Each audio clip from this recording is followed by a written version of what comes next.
बिस्मिल्लाहिर्रहमानिर्रहीम, अस्सलाम वालेकुम। मैं हूं शाहिद सकलैन और आप देख रहे हैं मेरा यूट्यूब चैनल। 6 जनवरी है, जुम्मतुल मुबारक का दिन है और ये जुम्मतुल मुबारक का दिन ज़हीर अगवाकारों और उसके सहूलतकारों के ऊपर आज भारी पड़ गया है। वो लोग जो कहते थे कि धुएं निकलेंगे, मुंह काले होंगे, आज हो गए उनके अपने मुंह काले और उनके भी कहीं से धुएं निकलते नज़र आए, क्योंकि अदालत में आप सुन चुके हैं कि बच्ची ने जो है वो वालदैन के हक़ में या वालदैन के साथ जाने का बयान दे दिया है। बहुत कुछ आप देख चुके हैं। शाहिद हुसैन भाई ने वहाँ से लाइव किया, हमारे दोस्त दूसरे हैं 4 न्यूज़ वाले, उन्होंने वहाँ से लाइव किया।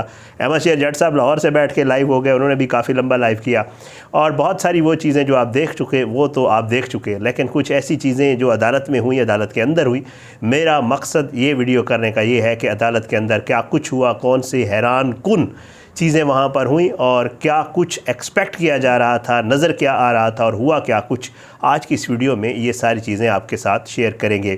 पहले दिन से कोशिश कर रहे हैं कि जो चीज़ें फैक्ट्स हैं, जो चीज़ें ऑन रिकॉर्ड आती हैं, जो चीज़ अदालत में आती है, कोशिश होती है कि वो आप तक पहुँचाएँ और वैसे ही पहुँचाएँ। चाहे वो ज़हीर के वकील का मौक़िफ़ हो, चाहे वो ज़हीर का अपना मौक़िफ़ हो अदालत के अंदर जो होता है, और चाहे वो अली काज़मी साहब, जिब्रान नासिर साहब की तो हम वीडियोज़ भी लगाते हैं और वो चीज़ें भी और जो है आपको बताते रहते हैं। लेकिन बहरहाल ज़ाहिर है इसमें कोई शक नहीं कि बच्ची अगर माइनर हो तो उसके जो लीगल गार्डियंस होते हैं वो वालदैन ही होते हैं।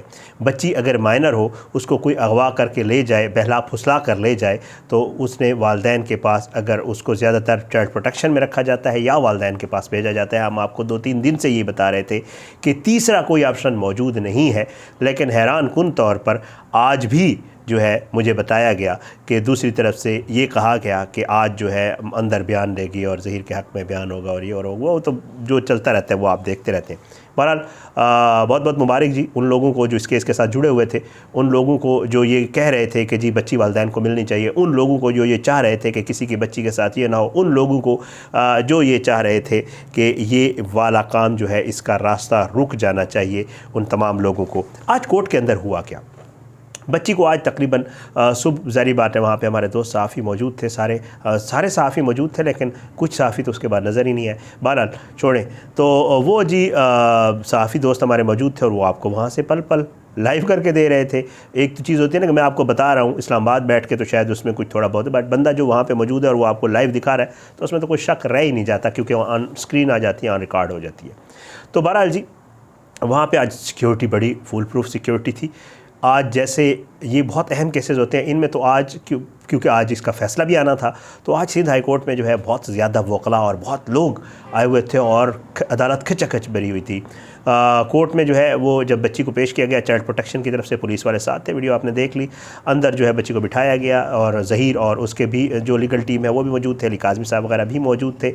बहरहाल ये सारे मामलात हुए। अब अदालत के अंदर क्या हुआ? अदालत का जब केस शुरू हुआ तो इसमें जो है दरख्वास्त जो है ये वालदैन की तरफ से दी गई थी और कहा गया था कि हमें इंटरम कस्टडी दी जाए, यानी आर्जी कस्टडी, और यही है, ज़ाहिर बात है। तो उसको जो है पेश किया गया बच्ची को।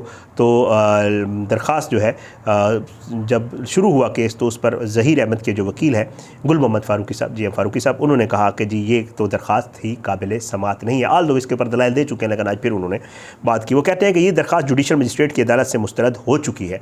उन्होंने ये मौक़िफ़ इख्तियार किया कि जी जुडिशल मजिस्ट्रेट को इन्होंने दरख्वास्त दी थी लेकिन वो मुस्तरद हुई। और साथ ये भी कहा कि लड़की हवालगी की दरख्वास्त अब भी फैमिली कोर्ट में ज़ेरे इल्तवा है। जब तक फैमिली कोर्ट फ़ैसला ना करे सिंध हाई कोर्ट में दरख्वास्त नहीं की जा सकती। लड़की को अदालती हुक्म पर जो है वो शेल्टर होम भेजा गया था। लड़की को जब से बेजा में रखने का इल्ज़ाम भी दुरुस्त नहीं है और अदालती हुक्म पर लड़की को पेश कर दिया गया है। तो अदालत ने जो है जब जी फ़ारूकी साहब ने बात की तो उसके बाद अदालत ने जो है वो बच्ची को बुलाया कि जी वो है बच्ची कहाँ है। तो बच्ची आ गई। तो जब बच्ची आई तो उसके साथ उसकी छोटी बहन भी थी। तो अदालत ने पूछा कि जी ये कौन है? तो मगविया ने कहा कि जी ये मेरी छोटी बहन है। तो अदालत ने कहा तो आप भी तो छोटी सी हैं, आप कौन सी बड़ी हैं? ये अगर छोटी है तो आप भी तो छोटी हैं। तो इस पर अदालत ने पूछा मगविया से कि जी आपका नाम क्या है?